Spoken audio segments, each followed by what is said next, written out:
Okay, this video we'll talk about eclipses. You watched a video on it. The videos show all kinds of good, awesome stuff, so you should have learned a lot from the video. So I'm just going to go over the main things, just the mechanics that you should know. Okay, so first off, when you draw a picture, like I have number 18 in the practice quiz, draw a diagram showing how a solar eclipse is formed. So first you draw the sun, and it is impossible to do these to scale. It's impossible. So it's just kind of like to get the idea of it. And it works pretty well for the idea of it, but you can't get it to scale. So just, you'll just have to accept that. Okay, there's our sun.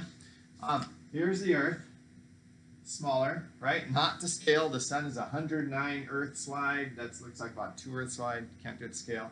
And let's see, we want to do a solar eclipse. So let's see, the moon blocks out the sun. So I got to put the moon in between, which means I think I'm going to draw my Earth a little bit further away. So here's the moon. So a solar eclipse, right? That's when you can't see the sun from the Earth. So here's the moon, a little bit smaller, and we look in here and the moon blocks out the sun. So then what you do is you draw lines from the sun to the Earth. And this it shouldn't be that tricky, but some people find it kind of tricky. You got to fake it too, because this is not to scale. Okay? So I'll show you what I mean. So basically, you can draw a line from the top of the sun to the top of the moon, and I'm going to hit the Earth. And then from the bottom of the sun to the bottom of the moon, and I'm going to hit the Earth. And I had to wiggle it there because it's not to scale. And it should just barely hit the Earth like that. It should be like at a point. So you just kind of make it work. Draw your lines not perfectly straight to make it work. Okay. Now, I'm going to draw a line from the top of the sun to the bottom of the moon and hit the Earth. So I'm going to go like this. And I got to wiggle my line, right? It's not straight because it would miss. But it's not supposed to miss. It's supposed to hit. And then, same thing here. Bottom of the sun to the top of the moon, and you hit the Earth. And it's supposed to hit the Earth like that, so I had to make my line a little bit curved.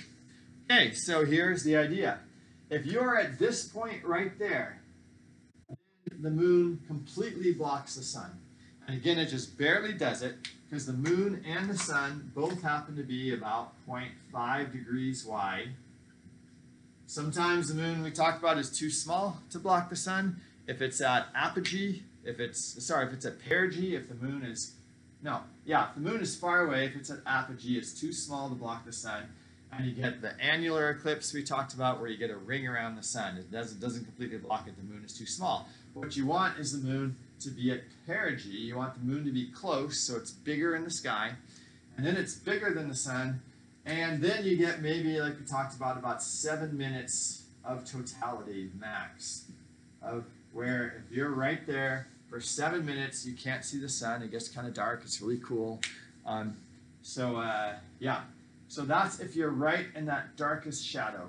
So right here, in this area here is a really dark shadow, and right there's a special name for that shadow. It's called the umbra, like umbrella, right? Makes sense. Umbrella is like a shadow. The umbra is the dark shadow there. And then if you're right here, then the moon blocks part of the sun, but you can always see part of the sun. Like I can look above the moon and see it if I'm here. If I'm here, I can look below the moon and see it. So that's the partial shadow, and that's called the penumbra. I mean, it kind of makes sense. Like pen sounds like partial. So partial umbra, penumbra. That's the partial shadow. So there you see a partial solar eclipse. That's what I saw. I didn't go down to Oregon. I was busy and stuff and couldn't make it. So from Leavenworth, you look at the sun and you see a sliver of the sun. It's partially blocked. So we were in the penumbra. But if you go down and went to the right place in Oregon, you could be the umbrella, and then you see the total eclipse. It only lasted for a couple minutes there. You got like 2 minutes. The moon wasn't as close as it could have been. The geometry wasn't quite right. And that spot there is about 100 miles wide. Now it's wider if the moon is at perigee, if you have a better one. But on the average, this circle, that shadow there, is about 100 miles wide. So we'll just say it's about 100 miles wide. That's that shadow. It's a round shadow because it's the shadow of the moon. It's on the Earth, and that shadow is about 100 miles across. So if you're on the moon looking at the Earth, you'd see a dark spot about 100 miles across on the Earth. So about 100 miles. Yeah, okay. So that is the umbra and penumbra for solar eclipse. Now, they don't happen every month, we talked about, every full moon, or sorry, new moon. Obviously, this happens at new moon when we can't see, right? This is the bright side of the moon, and we look at the dark side. You can't see the moon. It just kind of magically suddenly, look, the sun's getting eaten up by the moon. So every month there's a new moon, every 29.5 days, but because the moon's orbit, it does not orbit perfectly here like this. It's either 5 degrees up or maybe 5 degrees the other way. All right, so it's like 5 degrees off. So only when it's coming down from being 5 degrees up to being 5 degrees down, right in the middle there, if it happens to be a new moon, you get a solar eclipse. Or if it happens to be a full moon, you get a lunar eclipse. So only when it's right across that. That happens, like there's a cycle where it goes up and down every 19 years. It repeats. That cycle repeats every 19 years, and the ancient Egyptians knew that cycle. It's called the Saros cycle.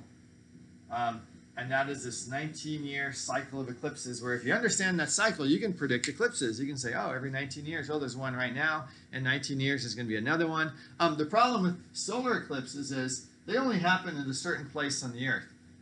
So like, I have it drawn like, looks like it's happening in the equator or something, but they could be, various places. So even if there is a solar eclipse, doesn't mean it'll happen near you. But the chances are good you'll see a partial eclipse. The penumbra is pretty big. So they could predict eclipses. They couldn't always say if it's going to be a total or not, but chances are they did see a partial eclipse. And that made them, they didn't tell their secrets, and people thought they're magic because they could predict eclipses. Okay, so I think that's everything I was going to say about that. If you watch the video, you know that when the moon just looks like it's covering the sun, there's like valleys and stuff on the moon, and you get these beads of lights. They call them Bailey's beads because I think a guy named Bailey first talked about them. But Bailey's beads, these beads of lights around the moon, and right if there's around the sun, well, the sun makes the beads because the moon's blocking it. And at the very end, when you're looking at it, it's like covered up, but the last little tip of the sun can make a bright spot right there, and they call that the diamond ring because it looks like a diamond ring. So it's a diamond ring. The very last Bailey's beads looks like a diamond ring. Otherwise, before that happens, there can be like bright spots and around it where there's, again, valleys and stuff in the moon, and they call that Bailey's beads. It looks like these beads, lights around it. Really cool. Other cool stuff happens during solar eclipses. If you get a chance to see one, you should go see it. I should have seen the one in Oregon, but it's just, life gets in the way. It's just always a bummer when life does that. All right, so, okay, let's talk about the other one now. I'm going to erase all this stuff, so hopefully you got it all down. Good stuff. Let's talk about a lunar eclipse. So you can draw the same picture, similar, but of course the lunar eclipses happen at full moon. So let's do that. So here's my sun again, and again you got to fake it because this is not to scale. So here's the Earth now, and here's the moon. The moon is about 1/4 as big as the Earth, so that's probably too big because 1/4 looks, yeah, whatever. Okay, so now it's a lunar eclipse. You do the same thing. Bottom of the sun, bottom of the Earth, and we're going to miss the moon. Top of the sun, top of the Earth, I'm going to miss the moon because this shadow is pretty big. The Earth is bigger than the moon. It makes a big shadow. And then you go from the bottom of the moon to the top of the Earth, and same thing here. Okay, we also have two shadows here. This one, if you're here, you cannot see the sun. Okay, here the moon is totally eclipsed. It is dark. If you're here on Earth, right, this is the dark side of the Earth because the sun's lighting up this side. It's nighttime. You look up, and you can't see the moon because the moon is blocked. Right, the sunlight's blocked to it. So this is the umbra again, the dark shadow, and this is the penumbra. This is the penumbra. So here, if you're on the moon, you can see part of the sun. So the moon is lit up, right? When the moon is right here, you can see some of the sun is lighting up the moon, so it still looks full to the Earth, just not quite as bright as maybe it would be. So they call that a penumbral eclipse. Sometimes that's all you get. Sometimes it's not perfect, and you get a penumbral lunar eclipse. This is a lunar eclipse. Lunar means moon, of course, and the moon is getting eclipsed. The moon is getting blocked. Eclipse means blocking something, so the moon's getting blocked. So this is a penumbral eclipse when the moon is here, and again, it looks like a full moon because some of the sun is lighting it up, and so then again you see there's dark. It's bright on that side. Maybe not quite as bright as normal. Right here is a normal full moon, and it's a lot brighter. But if you looked at it, you wouldn't even suspect it. Oh, the moon's not as bright as a full moon. Weird. But you wouldn't even notice it, really. It's still pretty bright. So this is not very interesting. This is a total lunar eclipse. Okay, so when it's in the umbra, you have a total lunar eclipse. And what we typically call a partial eclipse is when it's like right here. Okay, then you see part of the moon is getting dark. When it's right on that borderline where it's like, you know, if the moon is moving in this way or something. So when it's on the borderline, it's partial, goes to total, goes to partial. When it's in the penumbra, it's like it's over. You think, oh, it's over. Really, it's not. It's in the penumbra, but you can't tell. It's still pretty bright. A little bit of the sun lights it up pretty good. Okay, so that's what you need to know there. We talked about in class how red light, and then I don't have a red pin here, but red-orangish light actually gets bent by the Earth's atmosphere, and instead of going in a straight line, it actually gets curved, which it seems like it should be, but the Earth's atmosphere is like a lens. Red light goes through real easily, blue light doesn't. So it goes through, curves, and actually hits the moon, and it lights it up, makes it look orangish. So you never really see a completely dark moon. It should be black, no moon, the full moon went away. But it doesn't, instead it gets kind of dark orange. And again, it's because of the refraction of the lights from the Earth's atmosphere. If the Earth had no air, that wouldn't happen. It would be completely black, which would be kind of cool. But it's kind of cool to make it orange too, and we don't get to choose, so we'll have to take the orange because that's what we get.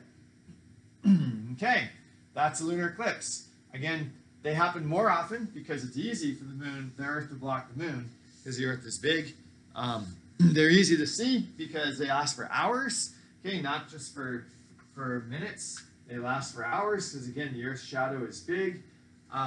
There's still the 19-year cycle of eclipses and everything, the Saros cycle. And what else was I going to say about that? They last for, and everywhere on Earth, no matter where you are, whether you're here, whether you're here, whether you're here, whether you're here, if it's nighttime, you can see the lunar eclipse, right? Because it's the same everywhere. It's like, oh, it's now orange. It's now eclipsed. Versus where a solar eclipse, you got to be in the perfect spot where you see it partial because the shadow is so small. But here, everywhere on Earth, you see it. Now, if you're in the day side of the Earth, you're not going to see it. Sometimes it happens. They'll say, lunar eclipse is coming, but United States or Washington won't see it because we happen to be in daytime. Obviously, you have to be able to see the full moon. You have to be in the night side of the Earth. So, okay. There's also another cycle.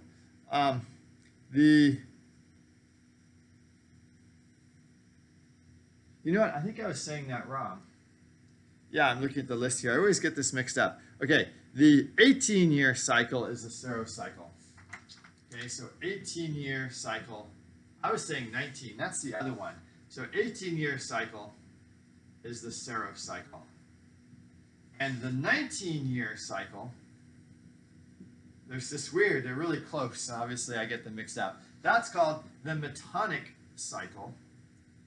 And that 19-year one is the way our calendar works. It just happens to be with years, and it's just by luck. It turns out that every 19 years, full moons happen at the same time in the calendar. So, for instance, the last full moon was October 1st. And 19 years, so this is in 2020. 2020, we had a full moon on October 1st. And 19 years, so what's that? That's easy math. 2039. We'll also have a full moon on October 1st. It turns out, just the way our calendar works, it's not some magical astronomy. Well, it is kind of magical, but it's just by luck that every 19 years, the dates happen to be the same again. So that's called the Metonic cycle. It's just a fact of 365 days, 365.25 days, all that kind of stuff. It works out that we get every 19 years, they start all over again. So that's called the Metonic cycle. Let's see, what other random things about the moon that everybody should know? The moon reflects about, this is called the albedo of the moon.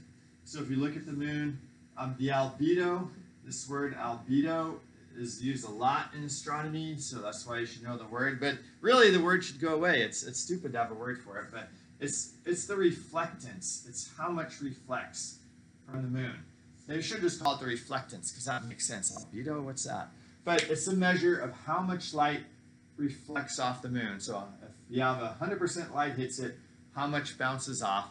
And it kind of depends on the angle and stuff. So you see lots of different things, but it's around 10 to 13% of the light that hits the moon bounces off, okay, which is not very much. They say it's like asphalt. It's like a road, like a blackish road. That's how much light, that's what the surface of the moon is like. It does not reflect a lot of light, only about 10 to 13%. The Earth is around, it's around 30 to 40%. It's albedo. And they do it by percents or just by decimal. So this would be about, maybe 0.12 or something, 12%. While the Earth is like maybe 0.35. And again, it depends on the Earth too, because if it's cloudy, clouds reflect light really well. Water surfaces reflect light well. Land doesn't reflect light as well. Deserts reflect light more. So even that number you can't really say. You could probably do an average over the course of whatever. But you see different numbers, it gets kind of confusing because it makes sense. It depends on the surface. So the Earth reflects a whole lot more light than the moon. That's one reason why the full moon is 6 times, a full Earth would be like 40 times brighter than a full moon. Not only is the Earth bigger, but it reflects way more light because the dust and stuff from the moon just doesn't reflect very much. Okay, so now there's different ideas for how the moon formed. No one knows how the moon formed. We weren't around to watch it, but there are various ideas. The best idea right now, and there's other ones, but the best idea right now is soon after the Earth was formed, and the scientific answer is right now for the best information we have is that the Earth was formed about 4.6 billion years ago. And later on, we'll talk about the evidence for that, why scientists think that's true.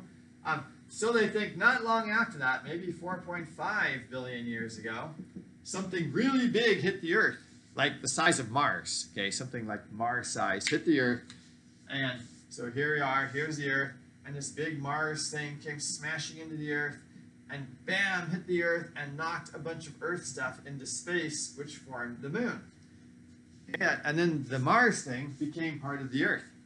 So surface material from the Earth got smashed into space, and they've done a lot of computer simulations, and they show that's the way it works. It starts off being a whole bunch of little stuff, all this little stuff in orbit around the Earth, and eventually gravity will gather it all and made the moon. And they've done computer simulations, and they show, oh, it actually does work that way. It could make a moon in the right place and everything. So that's what they think happened, something really big. That's probably what tilted us at 23.5 degrees. Would make sense. It probably messed up our rotation.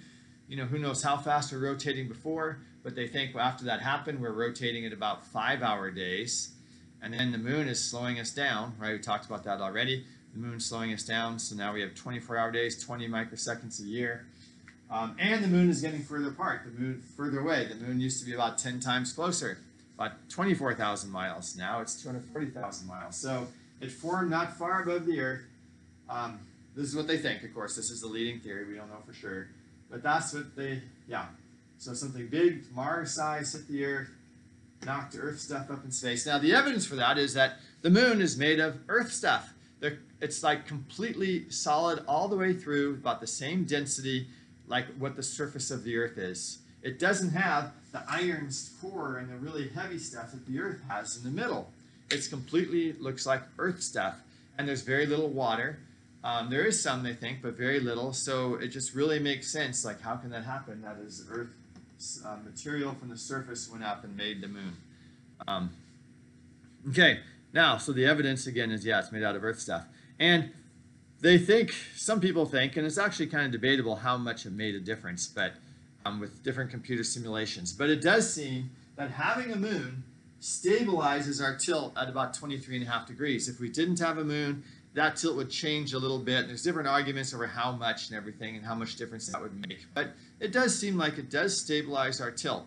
And it's not obvious why. They have to do computer simulations. I can't explain why, but something about the moon, the sun, orbiting and everything, it keeps our tilt at about 23.5 degrees, which keeps seasons on Earth nice and stable, which makes complicated life way more possible. If we had crazy seasons, like some years it got really, really, really cold and other years really, really, really hot, you can imagine different trees would die and animals would die and they'd freeze one year and get hot the other year. But having it nice and stable is really good for life on Earth, and certainly the moon does help make that stable. How much stable is the argument, but it certainly does. So that's one good thing for the moon. And there's some other smaller ones, like some animals migrate by the moon and time their cycles by the moon. The other major one that I think is probably pretty important is that the moon causes tides. We talked about that. It's twice as good as the sun. If we didn't have a moon, we would still have tides, but the water wouldn't come in very much, wouldn't go out very much. And tidal zones on Earth are very, very rich sources of life. That area where the water goes out, comes in, water goes out, comes in. If you've ever been to the ocean, look at those tidal zones, lots and lots of life there. It's kind of intermediate between the water and the ground. And certainly it's very rich for many organisms on Earth having those big tides. So the moon making our big tides seems like it at least helps tidal zone life on Earth. And again, stabilizes it, so it helps life everywhere by stabilizing our tilt or keeping our seasons stable. Okay, I think I've gone over about everything you need to know about these things on the moon quiz. So hopefully you got all that and can fill all that out. And thanks for listening.